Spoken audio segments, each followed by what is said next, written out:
Ahoy hoy YouTube, my name is Brandon. I am the host of TYT Gaming and TBS. You're watching the 4th edition of Throwback Thursday, where I take us all on a collective nostalgia trip and give us a small retrospective of a particular game. If you have any suggestions for a future Throwback Thursday, my channel and Twitter are in the description below. You can reach me there. You know, this Throwback Thursday is a challenge. It's almost impossible to describe an abstract game like this. I mean, how do you describe Shadow of the Colossus? Do you say it's a puzzle game? Do you mention there's a sword? Do you say it's a game with a horse? The way I describe Shadow of the Colossus is the David vs. Goliath narrative done right. One by one, you have to discover the weaknesses of 16 different colossi. There is no wise sage, or witty comedic character, or mysterious attractive female.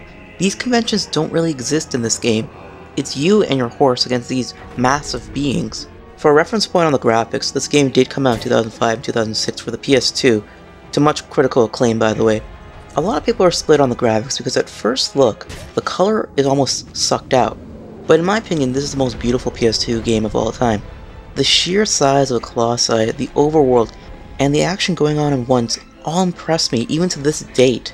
A couple of negatives you'll have to talk about with this game are the story and the camera. The story is almost non-existent in this game. If you're looking for depth in this title that'll keep you questioning the politics of Russia or wherever, it's not here. At least it's not in your face about it. The story is more about morality, with an interesting twist at the end. It's a metaphorical story. I almost feel like it's better to ignore the complete storyline till the very end. Next point I want to bring up is the camera. Yes, sometimes it's a bit wonky. Sometimes I feel like I'm fighting the camera rather than the Colossus itself. But for a game of this scope, I can forgive it. Something that you should consider is that a lot of this game you're essentially traveling from point A to point B to find your next Colossus. Other than the horse, you're completely alone. You could travel for a half hour without any music at all.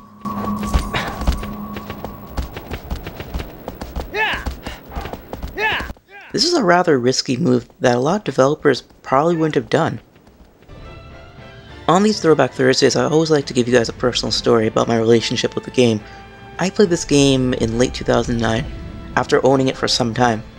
Even back in 2009, I was awed by how addicting and beautiful this game was, and how fun it was. I just remember going through a really rough patch in my life in 2009, and this game was an escape that I desired so much. And I find if I talk about this game to anyone, they all have a fond memory of it. It's almost impossible for this game not to have a mark on you, it seems. I highly suggest you pick up the Shadow of the Colossus and Eco HD collection for the PS3 right now, if you're looking just to try this game, or you want to play it once more. This game is essentially a dream realized. We've all had those dreams of being a child on horseback and just fighting these giant monsters. This game realized it. Decades from now, this game will be held in high regard, I guarantee you. I will mention that there is a movie coming out with the director of Chronicle, but as you can see from this Throwback Thursday, I'm going to refuse to acknowledge it exists, even when the movie does come out. Simply said, this is one of my most favorite games ever. Put in your comments below, tell me, how do you describe this game to someone who's never played it, and what's your personal memories of Shadow of the Colossus? Everyone's got something to tell about this game. As always everyone, you're watching TYT Gaming, or TBS, hosted by Brandon.